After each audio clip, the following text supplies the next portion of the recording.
পারবেন না, দুশ্চিন্তা কিন্তু আপনার মাথায় থাকবে। কেন আমার মেয়েটি কলেজে গিয়েছে, সঠিকভাবে ফিরে আসবে কি, ফিরে আসবে কি, এইটা কিন্তু একটা ভাবনার বিষয়। তাই বন্ধু বলি, এই রোগটি যদি আপনাদের দূর করতে হয়, এই গণধর্ষণ যে রোগটি এই বাংলায় একটা ভাইরাসে পরিণত হয়েছে, একে যদি দূর করতে হয়, তাহলে এই অপদার্থ, এই একটা অসভ্য সরকার, এই টিএমসি সরকারকে আগে দূর করতে হবে। এইটা কিন্তু আপনাদের ভাবতে হবে, তাহলে এই বাংলা একটা সোনার বাংলা গড়ে উঠবে। আপনাদের এটা ভাবতে হবে যে দেখেছেন এই বাংলার যদি টিএমসিদের কথা বলা হয়, আপনি দিন মানে একের পর এক দিন কেটে যাবে, কিন্তু এদের দুর্নীতির কথা বলে শেষ করা যাবে না। আপনারা বলুন, একটার পর একটা দুর্নীতি। শিক্ষার পরিস্থিতি কি? আজকে শিক্ষার ব্যবস্থা ধস নেমে গিয়েছে, ৮,০০০ স্কুল বন্ধ হয়ে গিয়েছে এই বাংলায়। কিন্তু দিদি, মদের দোকান কিন্তু আপনার প্রত্যেক বাজারে পাড়ায় উনি খোলার সিদ্ধান্ত করেছে। আপনারা জানেন এই দুর্গা পুজোয় মদ বিক্রি হচ্ছে ৫০০ কোটি টাকা। দিদি, এই মদের উপরে এখন এই বাংলা চলছে। তাই ওনার ইচ্ছা, পাড়ার যে যুব ছেলেরা আছে তাদের মদ মাতাল করে দেওয়ার ইচ্ছা। তারা যেন বাংলার পরিস্থিতি, এই বাংলার ভাবমূর্তি যেন বুঝতে না পারে, তারা সব মদ মাতাল হয়ে থাকে। আর দিদি যা বলবে সেই জায়গাটা যেন ভোটটা পড়ে। দিদি তাই সেই ইচ্ছা। তাই এইটা যদি পরিষ্কার করতে হয়, আমাদের ঘরের ভাই এবং দাদাদের যদি মদমাতাল থেকে মুক্তি পেতে হয়, তাহলে এই অসভ্য দলটা টিএমসি দলটিকে বিসর্জন দিতে হবে। এইটাও কিন্তু আপনাদের ভাবতে হবে। আপনারা ভাবছেন আজকে যা পরিস্থিতি এই বাংলায়, আজকে যেভাবে উৎপাত শুরু হয়েছে, আজকে বলুন তো, আপনারা ভাবছেন যা হচ্ছে সবাই ঘুমিয়ে আছেন। তাই বলবো, আর ঘুমাবেন না, জেগে উঠুন। আপনাদের কিন্তু জেগে উঠার সময় হয়ে এসেছে। কেন? আপনারা কিন্তু ঠিক এইভাবে জেগে বাংলাদেশে ঘুমাচ্ছিলেন। আপনারা ভাবতে পারেন যে বাংলাদেশে আমরা কত পার্সেন্ট ছিলাম? আমরা কিন্তু ৩৭ থেকে ৪০% ওখানে হিন্দুরা ছিলাম। কিন্তু আজকে সেখানে পরিস্থিতি কি আপনারা ভাবেন? সেই বাংলায় কিন্তু আমরা জেগে ঘুমাচ্ছিলাম।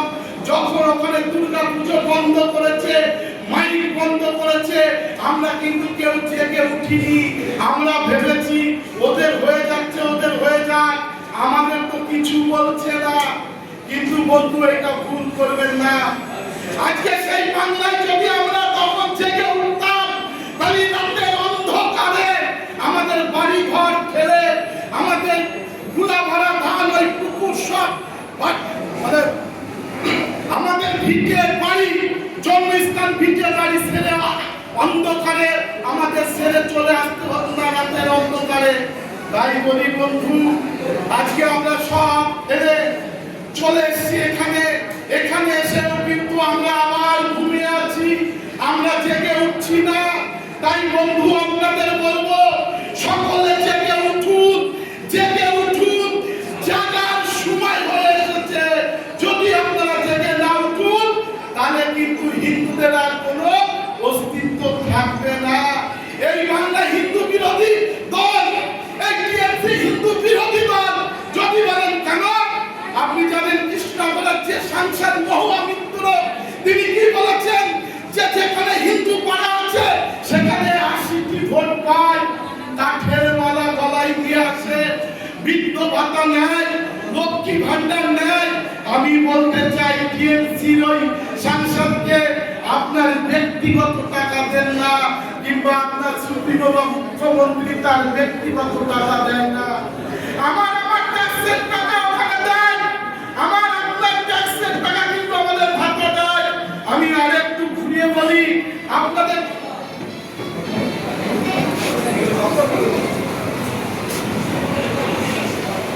আমার আপনার টাকা কিন্তু ঘুরিয়ে দেয়। যদি বলেন কামাল, আপনি বলুন কারেন্টের যে বিলটা দিচ্ছেন ইউনিট আমাদের এখানে কত, অন্য রাজ্যে কত আছে?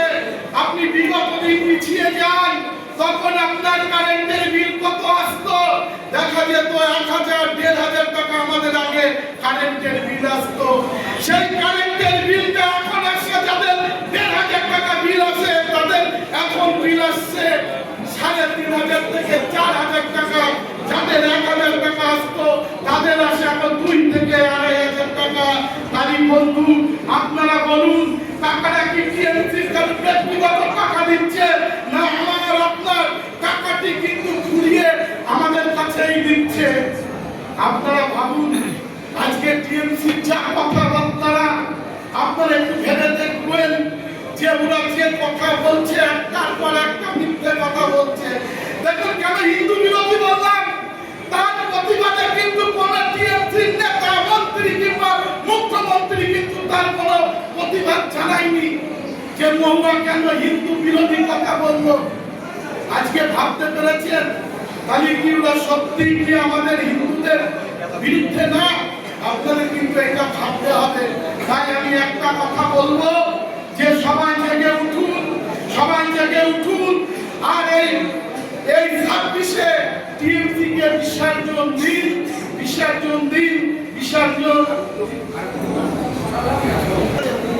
আজকে যেভাবে দেখুন পঞ্চায়েতে যাচ্ছেন, পঞ্চায়েতে আপনার কোনো কিছু আজকে যে তিরপল, সে তিরপলটি সঠিক গরিব মানুষের কাছে পৌঁছাচ্ছে না। আপনারা জানেন কোন উপপ্রধান, টিএমসি যারা উপপ্রধান আছে, উপপ্রধানের কোথায় আছে? সিঁড়ির ঘরে নাকি জল করছে, সেই সিঁড়ির ঘরের উপরে দেওয়া কারণ নাকি বিচুলি কাটা মানে ভিজে যাচ্ছে বা ভিতরে পচে যাচ্ছে, জল ঢুকছে, সে বিচুলি গাদায় দিয়া। আদৌ যারা গরিব মানুষ, যাদের টালির ঘর, যাদের বেড়ার ঘর, ওপরে ছাউনি, তাদের কিন্তু সঠিকভাবে দিচ্ছে না।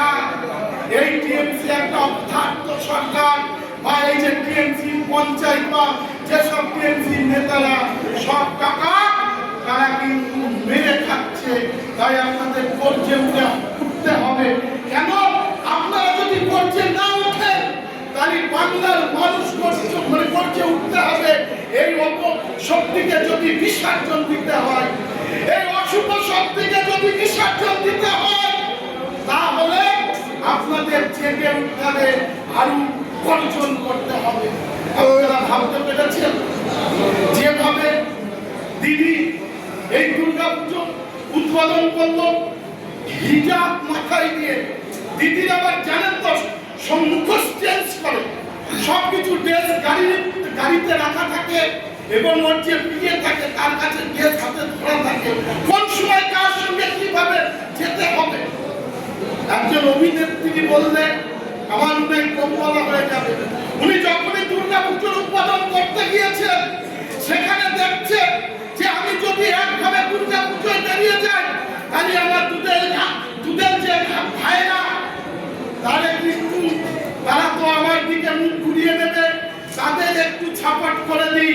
তাই কি উনি হিজাবটা মাথায় দিয়ে তাদেরও বুঝিয়ে দিল যে আমি তোমাদের কাছ থেকে সরিনি, আমি তোমাদের হয়েই দেখো আমি দুর্গাপুজো উদ্বোধন করছি। দেখুন মা দুর্গা কিন্তু সহ্য করে থাকতে পারলো না, সেই কলকাতায় গঙ্গায় পরিণত করে দিল, গঙ্গায় পরিণত করে দিল। আপনারা দেখেছেন মা দুর্গা যে এমন ভাবে বৃষ্টি হয়েছে এই কলকাতায় গঙ্গার সঙ্গে মিলিয়ে দিয়েছে, আপনারা দেখেছেন।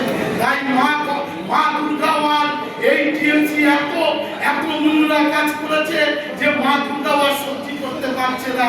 তাই বলছে তোর বিসর্জন অনিবার্য, তোর বিসর্জন এই 26-এ অনিবার্য, আমিও আর ঠেকাতে পারবো না। তাই বন্ধু সকল দেব দেবতারা সিদ্ধান্ত করে নিয়েছে, শুধু আমাদের সাধারণ মানুষ মনে মনে সিদ্ধান্ত আছে। ভোট ব্যাংকে গিয়ে আমাদের ওই সিদ্ধান্তটা ফাইনাল করতে হবে।